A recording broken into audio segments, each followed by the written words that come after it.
Good afternoon and welcome to the latest issue of Print21, the weekly video news bulletin for the Australia and New Zealand print industries. We're back, of course, after the holiday break as the nation and the print industry swings into gear for what will be a big year. This issue is sponsored by Ball & Doggett, Australia's largest supplier of printable materials and press room consumables, and now supplying wide format equipment.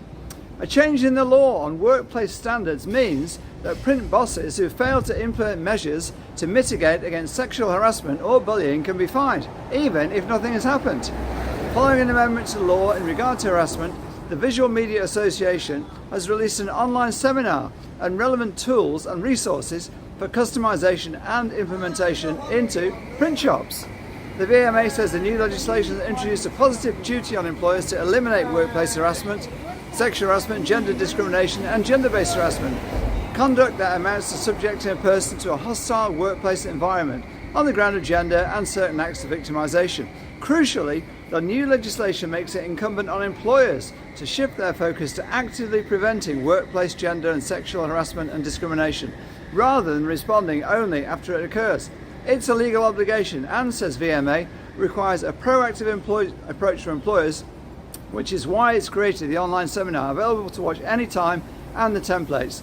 The webinar is available publicly for all of industry with additional support across those templated policies and checklists for members. Kelly Northwood, CEO of VMA, said, "I urge every business across the industry to watch the webinar and to continue to implement the Respect at Work requirements within your companies. This is not a one-off administrational process. We need to continue our discussions and programs throughout the year with all employees and build positive duty of care into our organisational structures."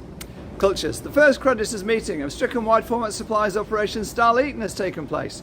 The meeting was to decide whether to appoint a committee of inspection and if so, who should be on it. Creditors were also asked if they want to remove the administrators, a technical process there, or appoint another administrator. The committee of inspection, that's essentially a representative number of creditors and Starleaton execs, with the creditors having the majority. It oversees the activities of the administrator, approves any payments, and decides if the power of the company directors should continue.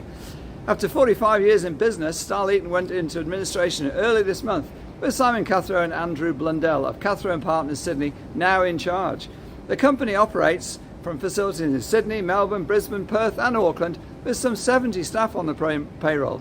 It moved its national headquarters from Brookvale to larger premises in St Leonards just a year ago. While the wide format sector has grown exponentially over the past 20 years, Starleaton operates in an increasingly competitive landscape, which in recent years has seen the two big national paper merchants, Ball & Doggett and Spices, enter wide format supplies with both consumables and hardware, and in addition, there are another 8 or 10 strong players competing in the same space. They include the likes of Graphic Art Mart, Ricky Richards, Hexis, HVG, Kiss & Wolf, Orifol, Avery Dennison, Spandex, and in addition to that, virtually all the equipment manufacturers also supply consumables. It's a big year for exhibitions as the COVID era recedes into the memory. 6 months out from opening its doors in July, Visual Impact Brisbane has well over 80% of its floor space already booked and has opened online visitor registrations. The upcoming FESPA Wide Format Expo, slated for Amsterdam in March, is on track to have 500 exhibitors, with 487 already signed up to the 4-day event, which runs under the Opportunities flag tagline.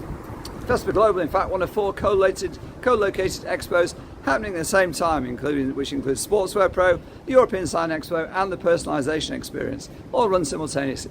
Finally, the big one, Drupa, is kicking into gear, ready to open its doors at the end of May for 11 days.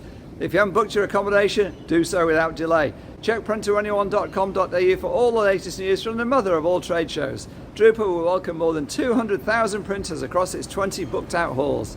That's it for this week's issue of Print21. Go to print21.com.au for all these stories in depth and more. Thanks to our sponsor Ball & Doggett. This is Wayne Robinson, editor of Print21, signing off.